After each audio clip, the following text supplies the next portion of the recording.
The gunshot cracked across the trading post yard just as Elias Carver set the last haunch of venison on Abel Whitcomb's scale, and for one long breath nobody moved at all.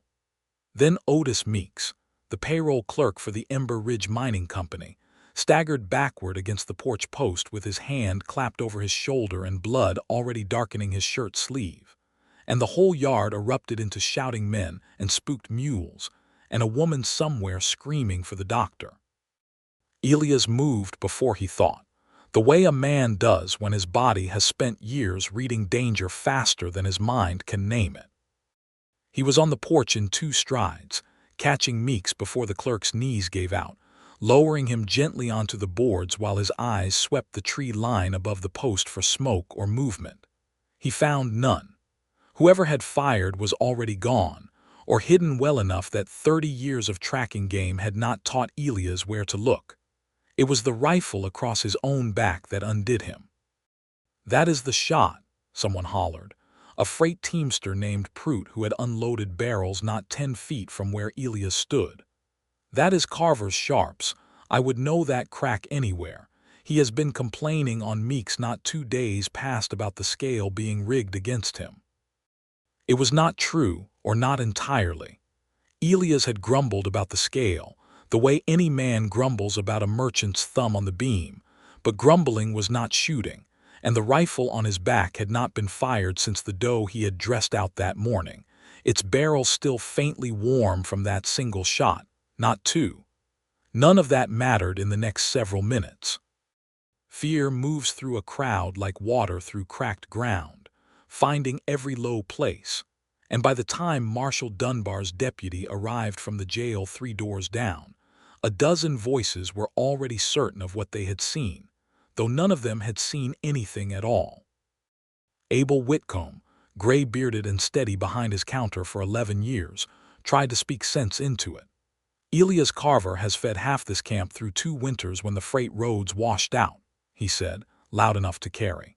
"He is not a man who shoots a clerk over a scale." But Abel's voice, however steady, could not outrun the fear already loose in the yard, and when the deputy asked Elias to come along and answer questions, Elias understood the arithmetic of it plainly enough. A mountain man with no kin in the valley, no wife, no house in town, nothing but a cabin 2 ridges up, and a reputation built on being hard to find when he wanted to be, made an easy man to blame and a hard man to clear. He went a few steps with the deputy, hands loose and open to show he meant no trouble, and then, when the deputy turned to calm a rearing mule, Elias simply was not there anymore. It was not cowardice. It was the plain knowledge, learned from a decade of hunting in country that punished mistakes, that a man accused before any facts were gathered stood a fair chance of hanging before those facts arrived, and that the only way to bring the truth back down out of the hills was to go up into them himself and find who had actually pulled that trigger. He left the venison on Abel's scale, unpaid for, and slipped between 2 freight wagons, and by the time the yard had settled enough for anyone to notice he was gone, Elias Carver was already climbing. He knew this country the way other men knew their own hands. He had walked into the central Oregon Cascades in the spring of 1872 as a young man running from a played-out farm in the Willamette Valley and a father's grave he did not care to visit twice a year, and he had stayed because the mountains asked nothing of him but honesty and effort, 2 things he had in abundance.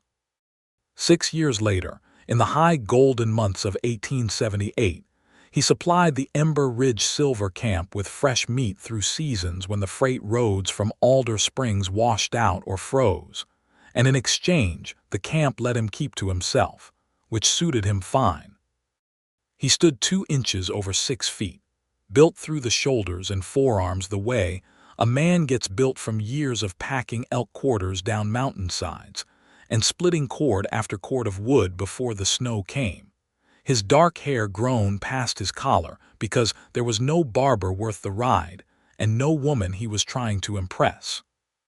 His hands, when Abel shook them over trades, were rough enough to embarrass any store clerk in Alder Springs, and his eyes, gray as the basalt ridges above his cabin, missed very little.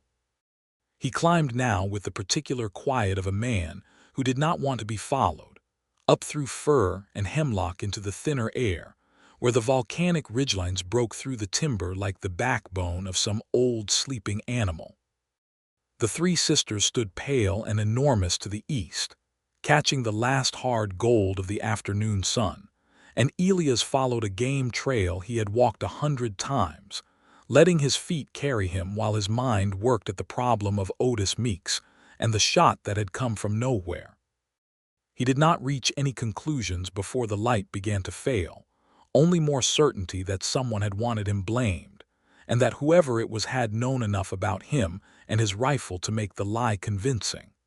That was the thought sitting heaviest in his chest when he came around the shoulder of a ridge above a shallow ravine, and stopped so suddenly that a jay startled out of the brush beside him.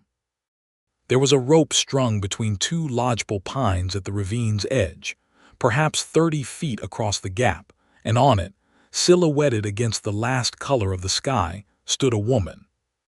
She moved along the rope with her arms spread for balance, a long pole in one hand for weight, her steps small and deliberate. And for a moment Elias simply watched, because he had never in his life seen anyone do such a thing, and some old animal part of him could not quite believe it was real. Then the pine on the near side groaned.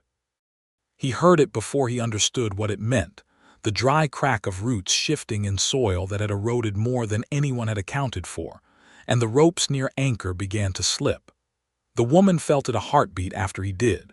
Her whole body went rigid, the pole tilting, one foot skating sideways on the taut hemp as the line's tension changed beneath her. "Do not move," Elias called, already running.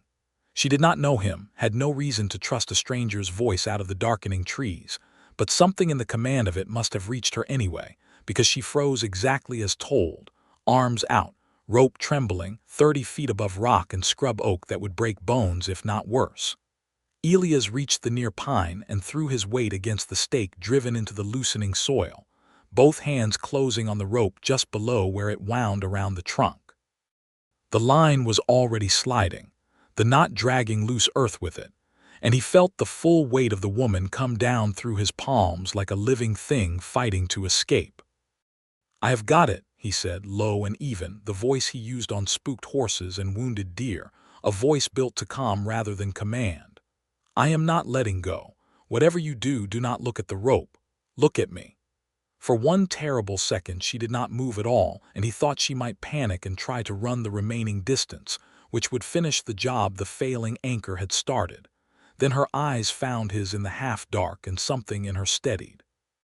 "I am looking at you," she said, and her voice, even strained thin with fear, carried a low, warm clarity that made him think absurdly of church bells heard across water. "Good. Now walk, slow as you like. I have got the line." He had never held a rope for a woman crossing a ravine on a wire of hemp before, but he understood tension and weight and the particular deceit of a line that wants to swing, and he leaned his whole considerable strength into holding that rope dead still, feet planted, arms burning, while she came toward him one careful step at a time. Twice the rope shivered as her weight shifted wrong, and twice he corrected for it before she even seemed to notice, taking up slack with his shoulders like a man drawing a bow, and by the time she reached the near pine and half fell, half climbed down into the crook of his arm, both of them were breathing as if they had run a mile. She did not weigh much, though there was nothing frail in the way she landed, catching herself against his chest with one hand flat and firm rather than clutching, already pulling back to stand on her own before he had fully registered that he was holding her at all. "You are bleeding," he said, because her palm, braced against his shirt, had left a faint red smear. "Rope burn." She turned her hand over, showing him a raw line across the fingers where the hemp had bitten in. "It is not the first time, and it will not be the last if I keep at this. Might want to keep at it somewhere with fewer rotten roots. Might want to ask before you go grabbing a lady's rope." But there was no real heat in it, only the shaking edge of relief finding its way out as something like humor. She looked past him at the pine, at the stake half torn from the ground, and her jaw tightened. That anchor held fine this morning. Ground's been dry 3 weeks. Roots go soft when the soil under them dries and shrinks. You are lucky it waited until you were near enough for a man to reach. Luck, she repeated, as if turning the word over to test its weight, and looked at him properly for the first time, taking in the buckskin coat, the rifle slung across his back, the hair that had not seen a barber in longer than a Sunday sermon would forgive. You are not from the camp.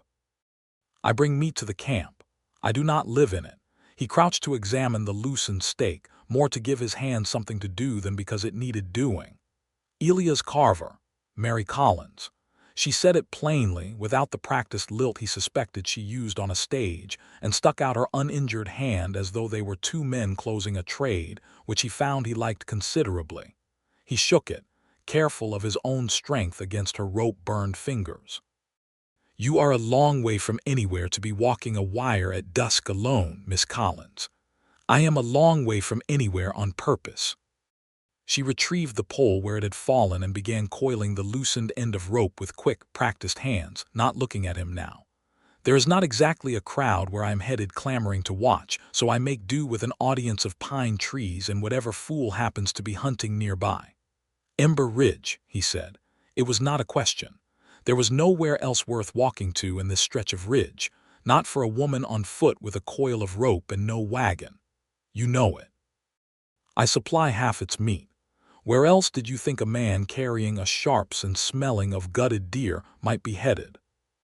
That won a short laugh from her, surprised out of her before she seemed to decide whether she meant to allow it. And in the last gray light, Elias found himself watching her face rather more closely than the loosened steak required. She was not a young girl fresh off some farm, nor an old hand hardened past feeling. She stood somewhere in the honest middle of both, a woman perhaps 6 or 7 years past 20, with dark hair coming loose from its pins and a chin that had clearly been lifted against worse things than a slipping rope. There was a wariness in her that he recognized because he wore a version of it himself, the particular guardedness of someone who had learned the hard way what happened when trust was given too freely. I am headed there myself come morning, he said, and did not fully understand why he offered it, except that the ravine trail from here to the camp crossed 2 more places where a person alone in fading light might come to grief, and he did not care for the idea of her walking them without someone who knew the ground. There's a flat spot with a spring a half-mile on.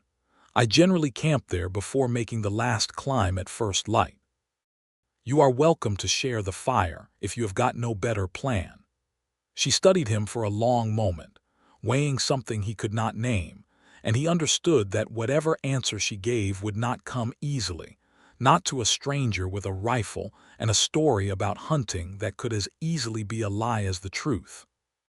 I have got a knife, she said finally, and I know how to use it, and I would appreciate it noted early that I am not asking your permission for anything, only accepting an offer of fire and company on a cold night.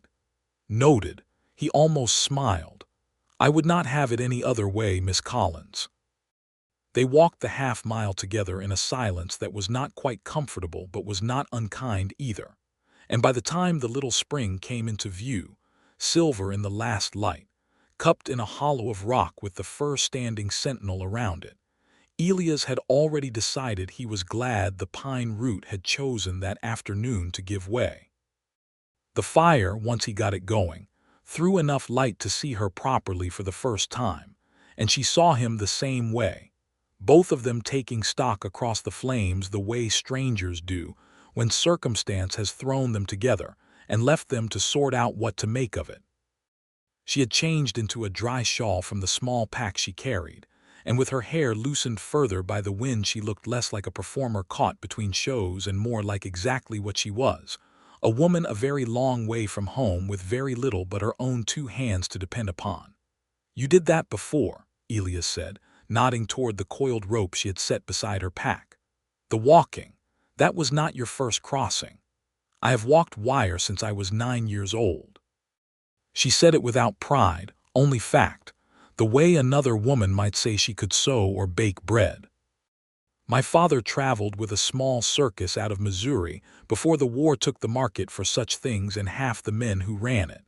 I learned on a line strung between wagon wheels before I was tall enough to see over a fence.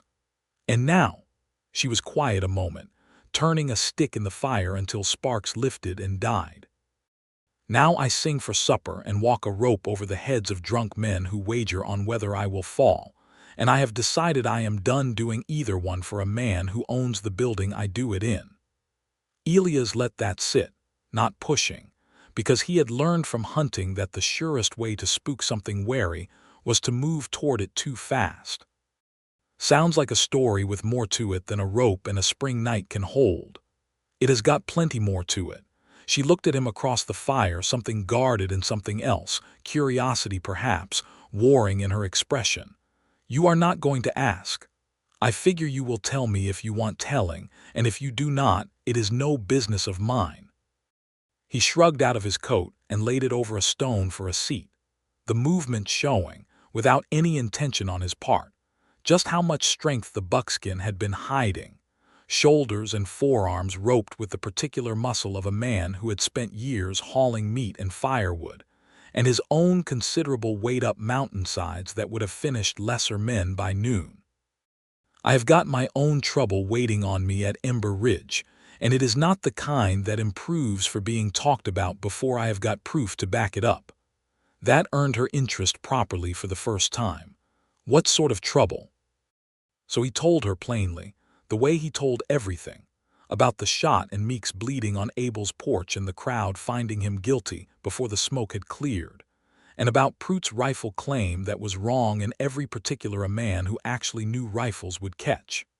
She listened without interrupting, and when he finished she was quiet long enough that he thought perhaps he had misjudged her, that she would hear a man wanted for shooting, and decide the fire was not so warm after all.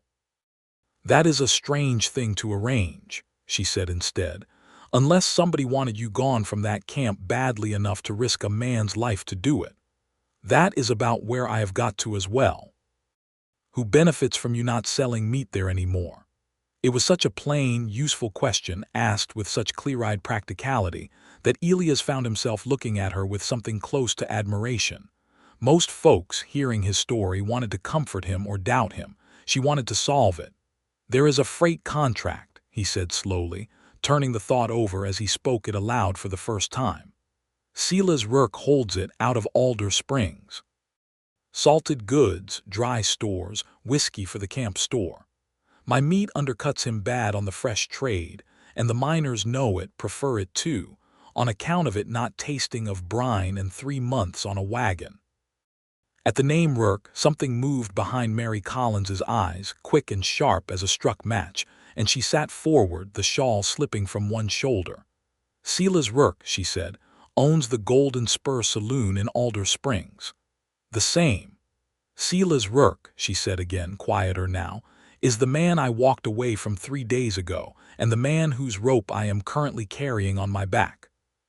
The fire cracked between them, throwing a handful of sparks up into the dark, and for a long moment neither of them said anything at all, both turning over the sudden, uncomfortable shape of a coincidence that did not feel, on reflection, like much of a coincidence at all. "Tell me about him," Elias said at last, and Mary Collins, staring into the flames with her jaw set hard against old anger, began. She told him of 2 years in the Golden Spur, singing for the crowd Rourke gathered with cheap whiskey and cheaper promises, and of the rope act he had built around her once he discovered what she could do, stringing a line between the saloon's 2nd floor and the roof of the assay office next door, and taking bets from drunk miners on whether she would make the crossing without falling. She told him how the money from those bets had never once found its way into her own pocket beyond what he chose to allow her, how he had called it partnership while keeping the books entirely in his own hand, how leaving had meant walking out with nothing but the rope itself, which she had bought with her own coin years before he ever laid eyes on her, and the clothes on her back. He does not let go of things easily, she said. Not money, not people he has decided belong to him. I expect he has already got men out asking after me on the roads, And I expect, now that you have told me what you have told me, that he has got more reasons than just my leaving to want folks distracted from asking questions about him. Such as a freight contract worth protecting, Elias said. Such as that. She looked up, meeting his eyes across the fire with the particular steadiness of a woman deciding to trust someone against her better judgment because the alternative was worse.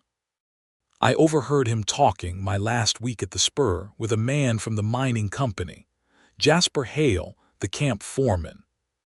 They were speaking low in the back room about a tailings pond above the camp spring that Hale had built too cheap and too fast to save cost on lumber, and about water that had started running strange colors downstream of it. Rourke told him to say nothing yet, that a mine shutting down for repairs cost more than a few sick miners cost, and that he would see to it the story, if there was a story, pointed somewhere else.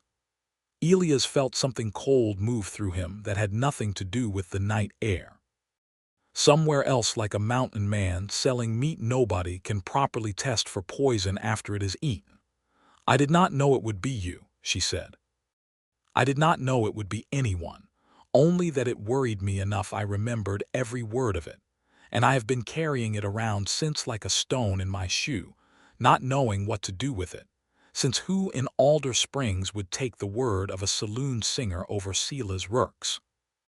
I would, Elias said simply, and meant it entirely, and something in the way she looked at him then, surprised and grateful and still faintly disbelieving, told him it had been a long while since anyone had offered her that without wanting something in return for it.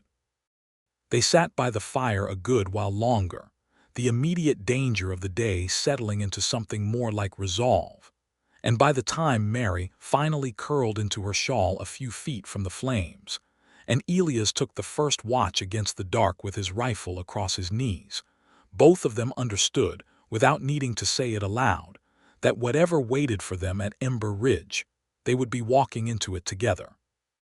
Morning came up gold and clean over the ridgeline, the kind of high summer light that made the whole mountain look freshly made, and Elias woke Mary with coffee boiled strong enough to stand a spoon in, and the plain observation that they had better move if they meant to reach the camp before the day's heat.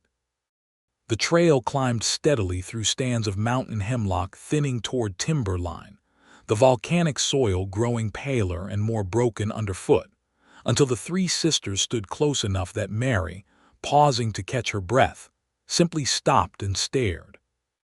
I have sung in half the mining towns between here and the Rogue River, she said, and I do not believe I have ever stood this close to mountains that looked so much like they meant business. They have got business in them yet, Elias said. There is heat down under some of that rock that never quite went asleep. Hot springs 2 ridges over that will take the ache out of anything if you know where to find them. Is that an offer, Mr. Carver? That is a fact, Miss Collins. What you do with a fact is your own concern. She laughed, a real laugh this time, easier than the guarded ones from the night before, and something in Elias' chest loosened at the sound of it in a way he did not examine too closely. Not yet, not with a wanted notice likely already waiting for him at camp. Ember Ridge announced itself first by smell, wood smoke, and hot metal, and the particular sourness of a settlement that had grown faster than its sanitation, and then by sound, the steady clank of the stamp mill working ore, and finally by sight as they came around the last shoulder of ridge and looked down on perhaps 60 rough buildings scattered along a single muddy street, tents pitched beyond them where the boarding houses had run out of room. It was smaller than Alder Springs, newer, hungrier, the kind of camp that lived or died on the silver still coming out of the mountain, and the supplies still finding their way up to it. Word, it turned out, traveled faster on foot trails than either of them had hoped. They were not 50 yards into the camp's edge before a man Elias recognized as one of Rourke's freight teamsters spotted them from the boarding house porch and went inside fast enough to slam the door. By the time they reached the camp store, a small crowd had already gathered, drawn by whatever had been said inside, and Jasper Hale himself stood on the store steps waiting for them, a broad, sun-reddened man with pale eyes and the particular stillness of someone who had rehearsed his next several sentences. "Elias Carver," Hale said, loud enough for the gathering crowd. "There is a warrant out of Alder Springs for the shooting of Otis Meeks. I would be within my rights to have you held for the marshal. You would be within your rights to send word and let the marshal decide that for himself," Elias said, keeping his voice level though every muscle in his body had gone tight and ready. "I did not shoot Meeks, and I mean to prove it, which I cannot do sitting in a shed up here while the truth walks off down some other trail. Convenient story for a man caught running." "I did not run from guilt, Mr. Hale. I ran from a crowd deciding my guilt before any lawman had asked a single question." Elias let his gaze move deliberately over the assembled faces, men he had traded with, fed, in some cases pulled through hard winters with meat when the freight roads failed entirely. "Any of you know me to raise a hand against a man over a scale dispute? Any of you know me to raise a hand against any man at all?" There was a shuffling silence, a few reluctant shakes of the head, enough uncertainty in the crowd that Hale's easy confidence flickered just slightly before he recovered it. "And the woman," he said, turning his pale eyes on Mary with an expression that made Elias' jaw tighten. "Silas Rourke's singer, come up the mountain with the man accused of shooting a company clerk. That is quite a picture, is it not?" "I do not belong to Silas Rourke," Mary said, and her voice, though quiet, carried the same clear steadiness Elias had heard on the rope. The sound of a woman who had decided fear was a luxury she could not afford. "I left his employ of my own 3 days past, and I am here because I have got a skill I mean to sell honestly. If there is anyone in this camp willing to pay to be entertained of an evening instead of drinking themselves sick on Golden Spur whiskey." That oddly won a scattering of laughter from the crowd, the tension breaking just slightly, enough that Hale seemed to decide his best course was patience rather than force. "We will see what the marshal says when word reaches him," he said. "Until then, Carver, you will keep yourself known to me. No disappearing back into the hills." "I have got no plans to disappear," Elias said. "I have got meat to deliver and a name to clear, and I mean to do both in plain sight." It was, he thought, as the crowd finally dispersed, and Abel's counterpart at the camp store, a wiry old prospector named Ferris, waved them toward the back room to talk business, about as good an outcome as he could have hoped for. He was not welcomed, not exactly, but he was not chained either, and in a camp this size, watched this closely, that would have to be enough room to work. Over the following days, Elias delivered his meat as always, kept his rifle close, and watched. Mary, for her part, did precisely what she had told Hale she would do. On the third evening, with Ferris's grudging permission, and a rope strung between the store's roof beam and a stout post across the muddy street, she gave her first performance for the camp, and Elias, standing near the back of the gathered crowd with his arms crossed, and his heart doing something unfamiliar and uncomfortable in his chest, watched her walk that line in the last gold light of evening as easily as other women walked a church aisle, spinning small turns partway across just to hear the crowd gasp, and finishing with a bow that had every miner in the camp on his feet, cheering loud enough to wake the ridge. She collected more in coin that single evening, tossed up by grateful, half-drunk men who had not laughed that freely in months of hard labor and thin pay, than she told Elias later she had ever seen from a full week under Rourke's management. "They are paying to be delighted," she said afterward, counting coins by lantern light at the small table Ferris had let her use in the store's back room, "instead of paying to bet on whether I will die trying. It is a different feeling entirely, being applauded instead of wagered on." "You looked like you were enjoying yourself up there," Elias said, leaning in the doorway with his own quiet enjoyment of simply watching her count out her honest earnings. "I was." She looked up at him, lamplight warm on her face, and something passed between them that neither one named, not yet, though both felt its weight. "I do not think I have enjoyed it, truly enjoyed it, in longer than I care to admit. It was in those same days that the sickness began. It started small, A handful of miners complaining of stomach cramps and a fever that came on fast and left them weak for days, easy enough to blame on bad whiskey or spoiled meat. And Elias felt the accusing eyes turn toward him again the moment the second and third cases appeared. But Dr. Whitfield, the camp's tired, overworked physician, a thin man with spectacles that never sat quite straight, pulled Elias aside on the fourth day with a look that suggested he had been wanting to say something for a while and had finally run out of reasons not to. "It is not the meat," Whitfield said, low, glancing over his shoulder as though the walls of his own examining room might carry word to Hale. "I have looked at every man who has fallen sick, and there is no pattern to what they ate, but there is a pattern to where they get their water. Every single case draws from the spring above the second row of tents, the one Hale had piped down from higher on the ridge last spring, near where the company built its new tailings pond. You have told Hale this. I have told him twice. He tells me to keep such talk to myself. That panic about the water would cost the company more than it is worth to fix quietly, and that if I go spreading such notions without more proof, he will find himself a doctor more inclined to mind camp morale." Whitfield's mouth twisted bitterly. "I have got a wife and 2 children in Alder Springs I am trying to keep fed, Mr. Carver. I am not a brave man, but I am not able to sleep easy either. Watching men grow weaker on water I suspect is doing it to them." Elias thought of Mary's story from the fire, of Rourke's low voice telling Hale to say nothing yet, that a mine shutting for repairs cost more than a few sick miners, and felt the last piece of the picture settle into place with the cold certainty of a trap finally understood. "I believe you," he told Whitfield, "and I believe I know exactly why nobody wants that spoken plainly."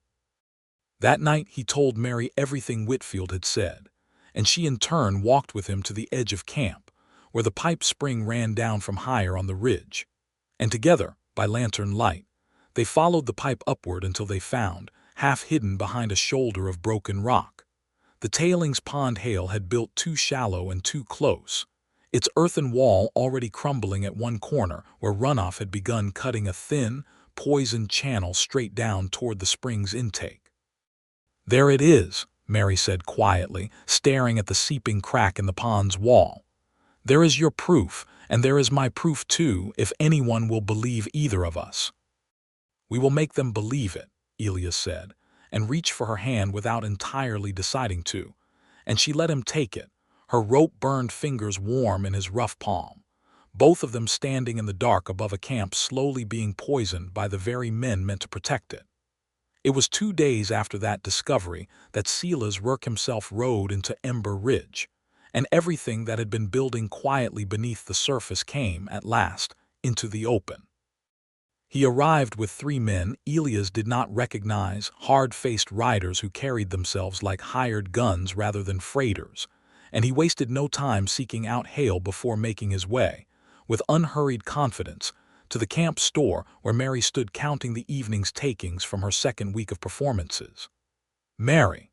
Rourke's voice was smooth, almost gentle, the voice of a man accustomed to getting his way through charm before ever needing force.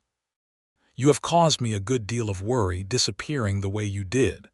I did not disappear, Silas. I walked out your front door in plain daylight, with my rope. I bought it with my own money in Portland 3 years before I ever met you, and you know it as well as I do." Rourke's smile did not waver, though something colder moved behind his eyes. "There is still the matter of the contract you signed, Mary. 3 years of exclusive performance in exchange for the Spurs' investment in your act. You do not simply walk away from an arrangement like that because you have found prettier scenery." "I walked away from an arrangement where every dollar wagered on my life went into your pocket, while I was paid enough to keep body and soul together, and not 1 cent more." Mary's chin came up, that same steadiness Elias had watched hold her rope-shaken balance now holding steady against a far more dangerous fall. "I am done being your investment, Silas. I would rather starve honest than eat well as your property." "Careful," Rourke said softly, and something in that single word carried more threat than any shout could have. You are not the only thing I have got an interest in up this mountain, and it would be a shame for your new friend Mr. Carver to find his troubles multiplying on your account." Elias stepped forward then, close enough that Rourke's 3 men shifted their weight, hands drifting near their belts, and he felt Mary's fingers close briefly, warningly on his sleeve, though she did not tell him to stand down. "You mean the shooting you arranged," Elias said, "to run me off my trade and keep this camp buying your salted goods instead of my fresh meat.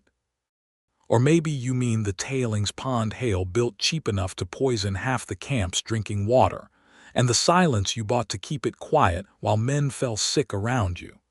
The store had gone very still. Ferris, behind his counter, had stopped moving entirely, and out the open door Elias could see several miners pausing on the street, drawn by the tension even before they could hear the words. Rourke's smile finally slipped, just at the edges. "That is a serious accusation, Carver, for a man already wanted for shooting an unarmed clerk." "It is a true accusation, and I mean to see it proven, in front of a marshal and anyone else who cares to listen." Elias did not raise his voice, did not need to. The low, level certainty of it carried further than shouting would have. "You can ride out now and let this camp sort its own water and its own justice, or you can stay and watch it happen with your name attached to it. Either way, it happens." For a long moment nobody moved, the store's back room heavy with the particular silence of a confrontation balanced on a knife's edge. And then Rourke, with the smooth recovery of a man who had survived worse standoffs by knowing when to fold a hand rather than lose the table entirely, stepped back and gestured his men toward the door. "We will see what the marshal has to say," he said, echoing Hale's earlier words with a thin, humorless smile, "when word reaches him." He paused in the doorway, looking back at Mary with something almost like regret beneath the calculation. "You could have had an easier life, Mary." "I would rather have an honest one," she said, and did not look away until he was gone. It was that same evening, with the camp still buzzing over what had been said in the store, and Elias standing watch outside the small room Ferris had given Mary, that the practical question neither of them had spoken aloud finally came to the surface. "They will not stop with words," Elias said quietly, as they sat together on the store's back step under a sky gone deep purple with the last of dusk. "Rourke has got too much riding on this staying quiet. He will come at us harder next, and a woman alone up here, no husband, no family claim on her, gives men like Hale an easy excuse to have you sent off the mountain entirely, out of the way of whatever proof you might carry." "You are worrying at something," Mary said. "Say it plain, Elias Carver. I have found I prefer you plain."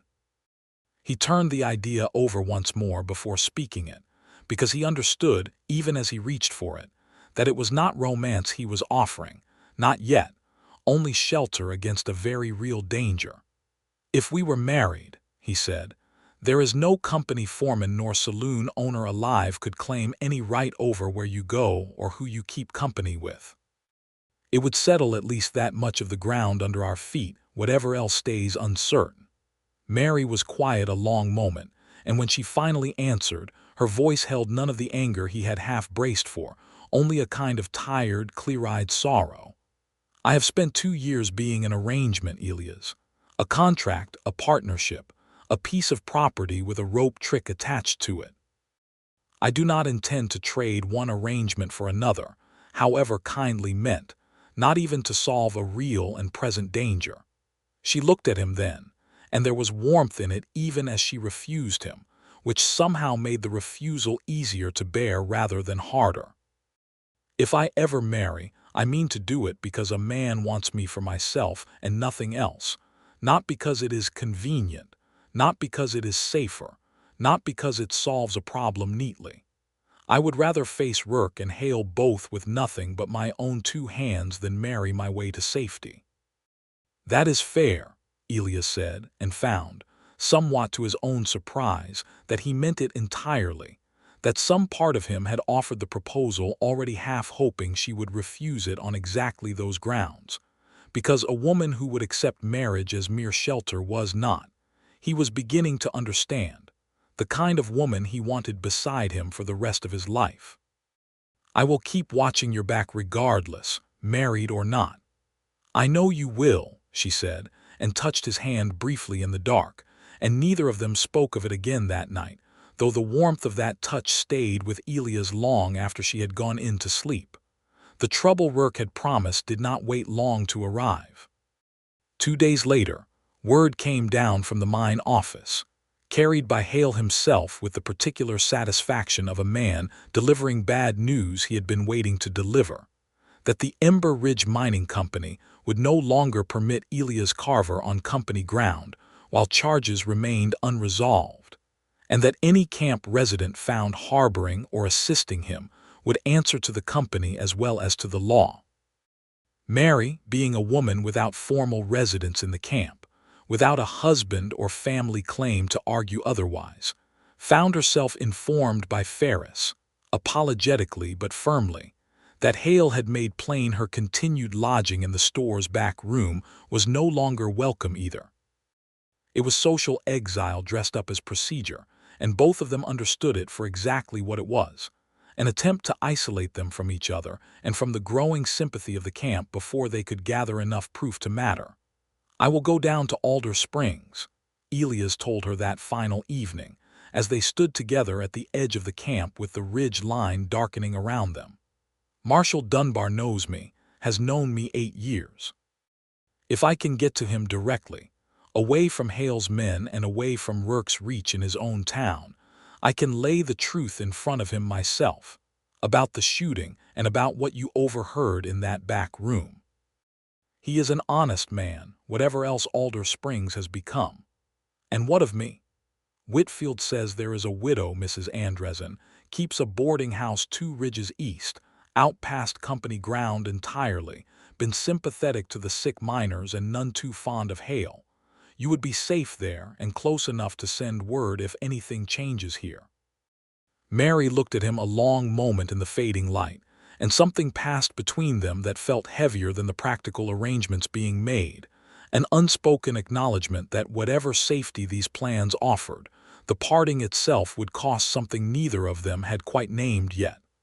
"I do not like it," she said finally. "Neither do I. But I like even less the notion of Rourke's men finding an excuse to take you somewhere I cannot follow, while I am stuck arguing my innocence to a marshal 3 ridges away. Then we had better make sure we are not apart for long." They parted before dawn, Elias down the western trail toward Alder Springs, Mary east toward Mrs. Andressen's boarding house with Whitfield himself walking her partway to see her safely clear of camp. And if either of them had known, then how many days that separation would stretch into, or how much danger it would carry before it ended, they might have found some way to refuse it. But neither could see that far ahead, and so they went, each carrying the other's absence like a stone settled newly into a place that had not known it was empty until it was. The days apart were harder on Elias than he had expected them to be. He had spent years content in his own solitary company, had built a life around the particular pleasure of silence and self-reliance, and he found, descending toward Alder Springs with only his own thoughts for company, that the silence now felt less like peace and more like something missing. He thought of Mary constantly, not merely with the practical worry of a man concerned for an ally's safety, but with a low, persistent ache that had nothing practical about it at all. The memory of lamplight on her face while she counted honest coin, the sound of her laugh on the ridge trail, the particular steadiness in her eyes when she had told Rourke she would rather starve honest than eat well as his property. He recognized, somewhere on the 2nd day of walking alone, that what he felt for Mary Collins had moved past mere respect and partnership into something considerably more dangerous to a man who had spent his whole adult life avoiding exactly this kind of vulnerability, and the recognition did not frighten him so much as clarify things he had been too busy to examine. Marshal Dunbar, when Elias finally reached him, proved every bit as reasonable as promised, listening to the full account of the shooting, the tailings pond, Rurke's overheard conversation with Hale, and Whitfield's medical observations with the careful attention of a lawman who had learned long ago that the easy story was rarely the true one.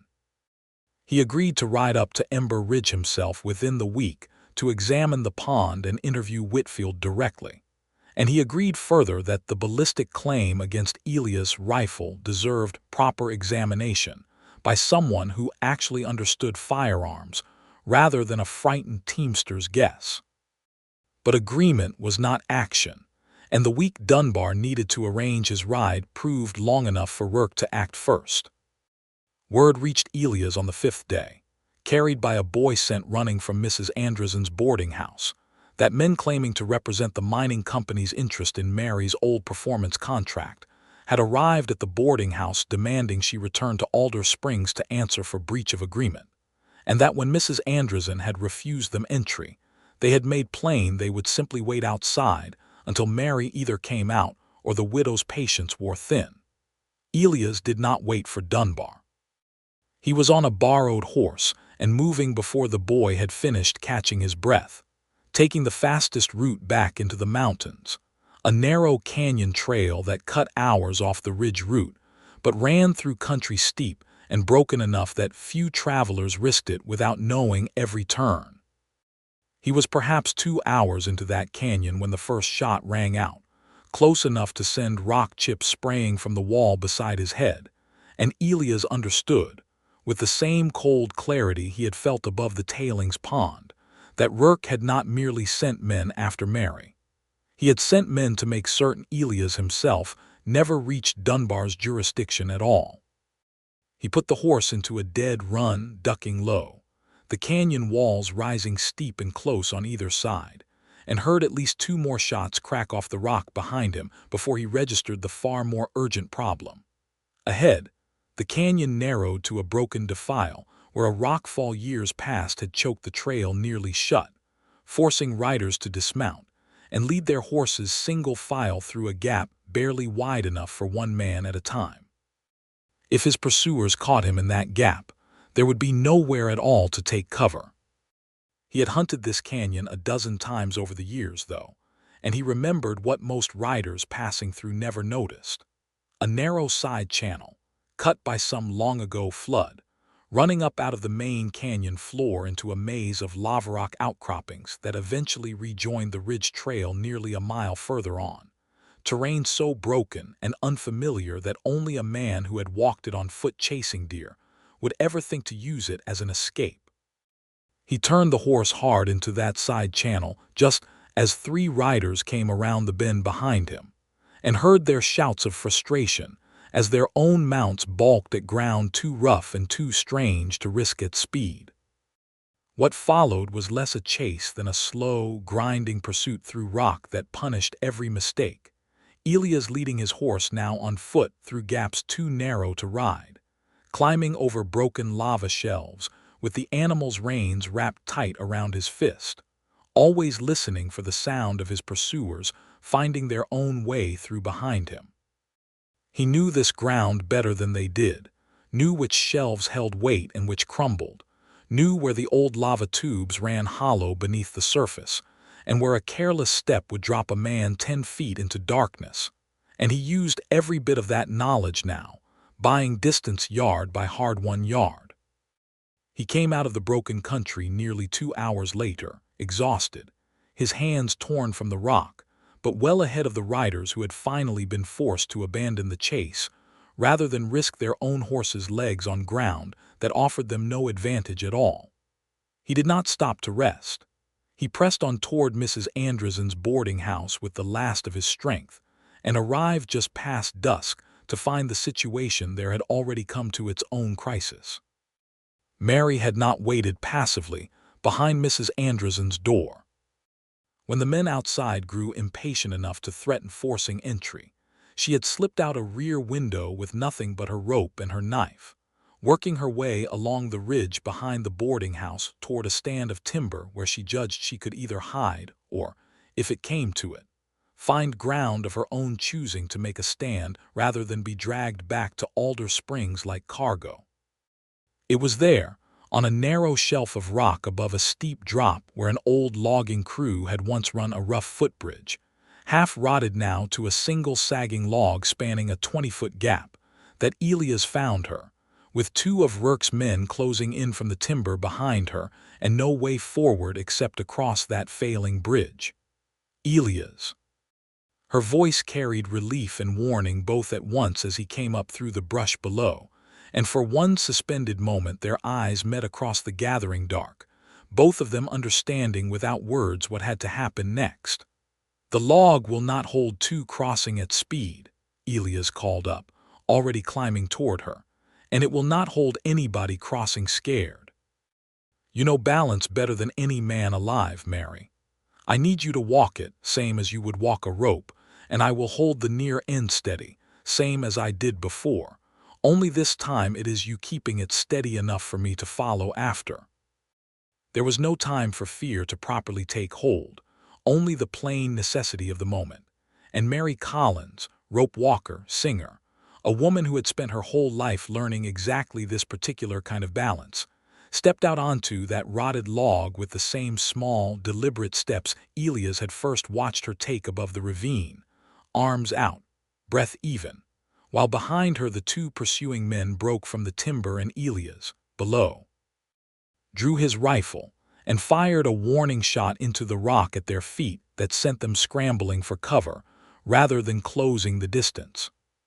She crossed in perhaps 15 seconds that felt, to both of them, considerably longer, and when her feet found solid rock on the far side she did not stop to celebrate but immediately turned, dropping to her knees, and called down to Elias exactly what he had called to her on the ridge 2 weeks before. "I have got the end steady. Come on. Do not look at the log, look at me." He climbed up and crossed in half the time she had, his greater weight making the rotted wood groan and shift beneath him, and reached the far side just as one of Rourke's men, bolder than his companion, broke cover and started onto the log after them.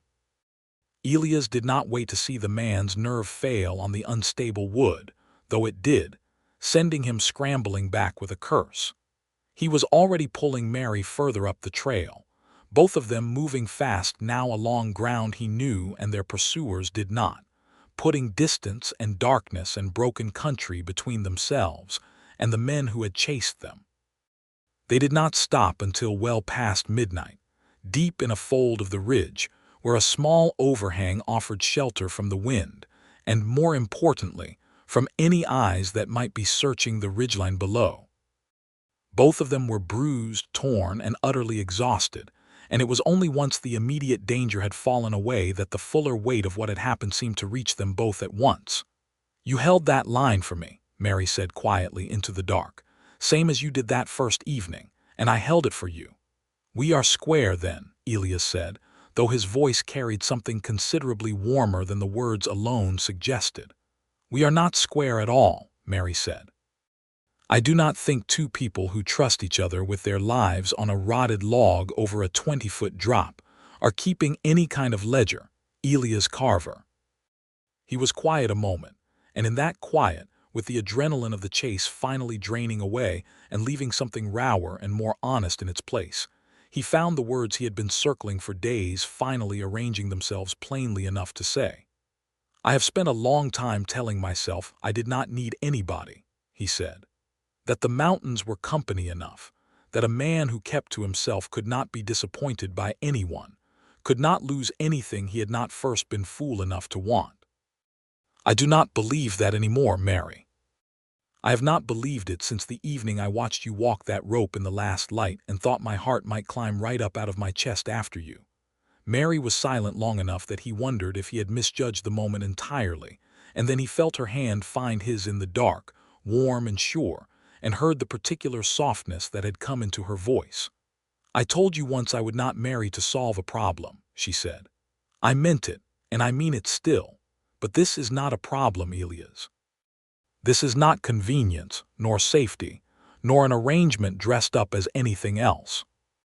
I have been falling in love with you since a mountain man held a rope steady for a stranger he owed nothing at all, and I have been too proud and too frightened to say it plainly until just now, sitting bruised and exhausted under a rock with nothing left to lose by honesty. "Say it again," Elias said low, "so I know I have not dreamed it out of exhaustion." "I love you," Mary said, clear and unhurried, the same steadiness in it that had carried her across every rope and every danger since the day they met.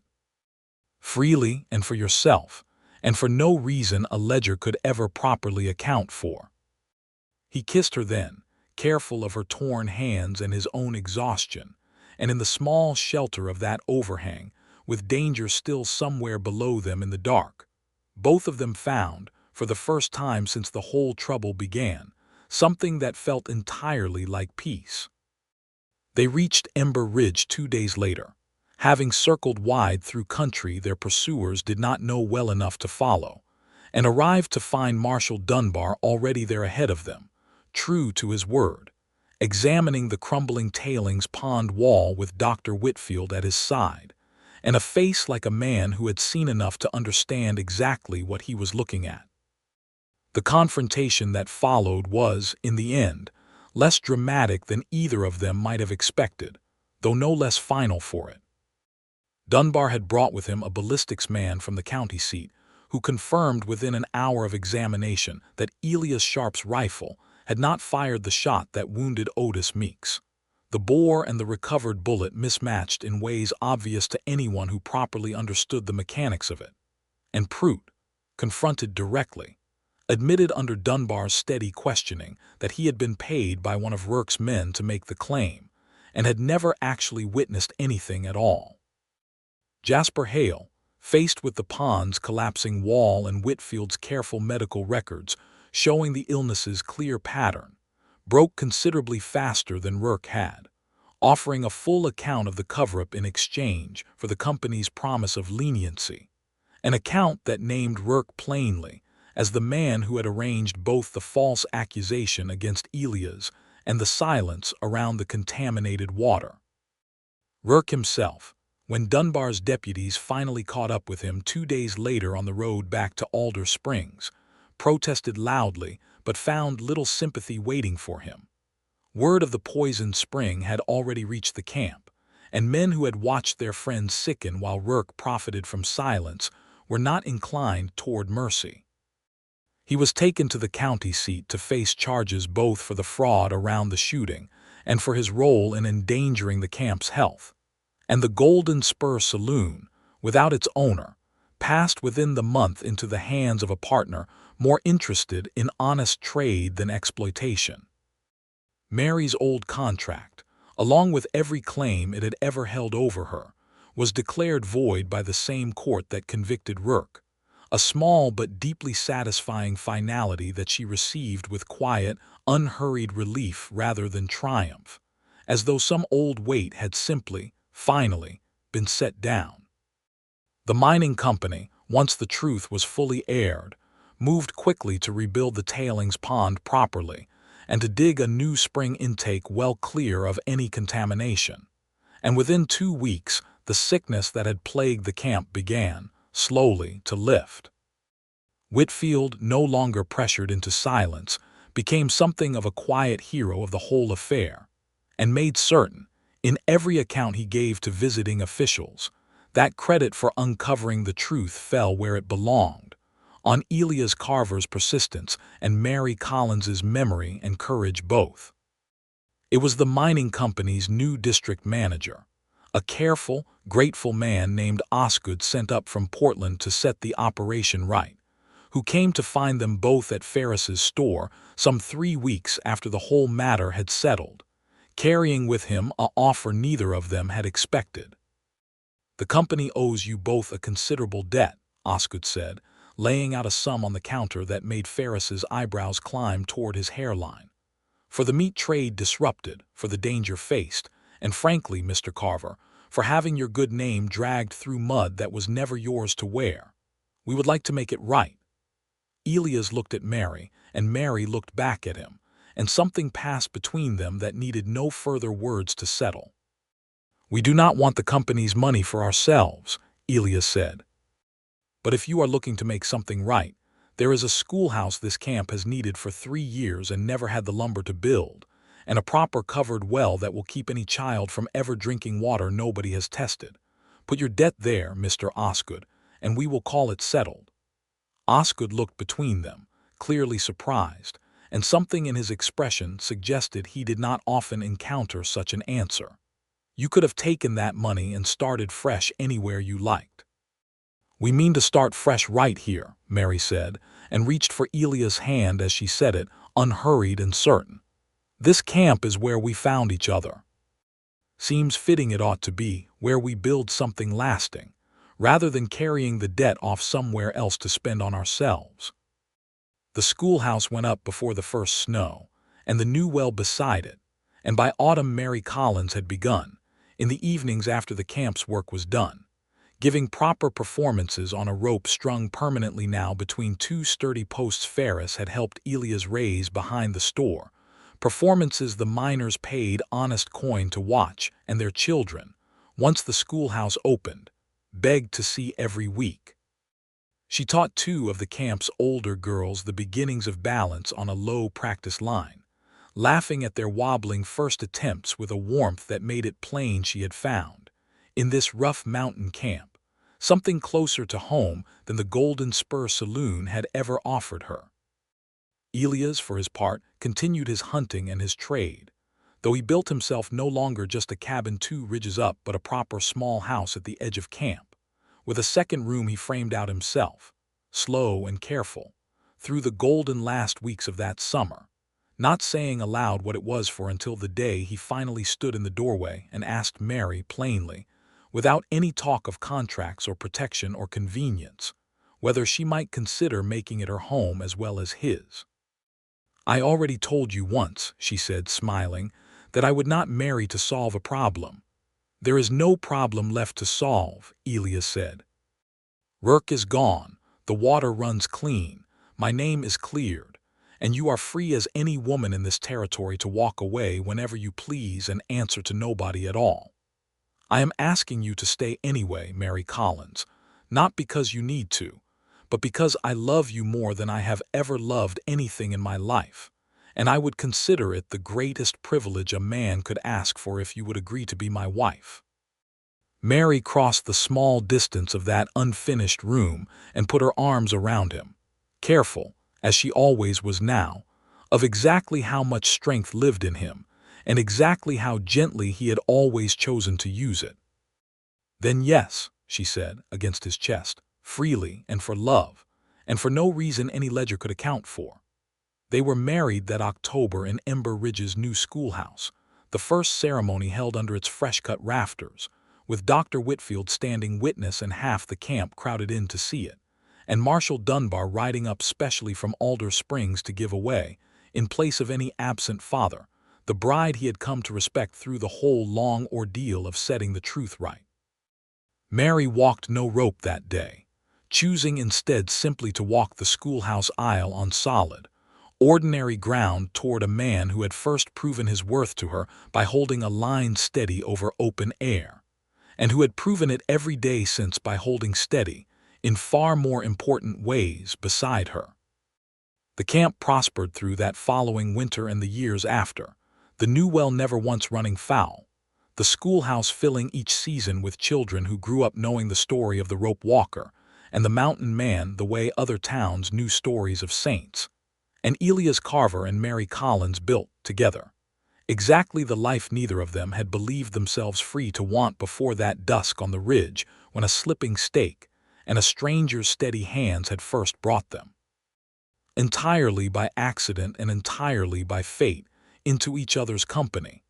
They never did take Osgood's money for themselves, not $1 of it, and neither of them ever regretted the choice. What they built instead, in that high golden country between the rain-soaked valley and the volcanic ridges, was something no ledger could properly measure at all. A home, a trust earned twice over through danger shared and choices freely made, and a love that had never once needed convenience or necessity to make it real, only 2 people brave enough in the end to hold the line steady for each other.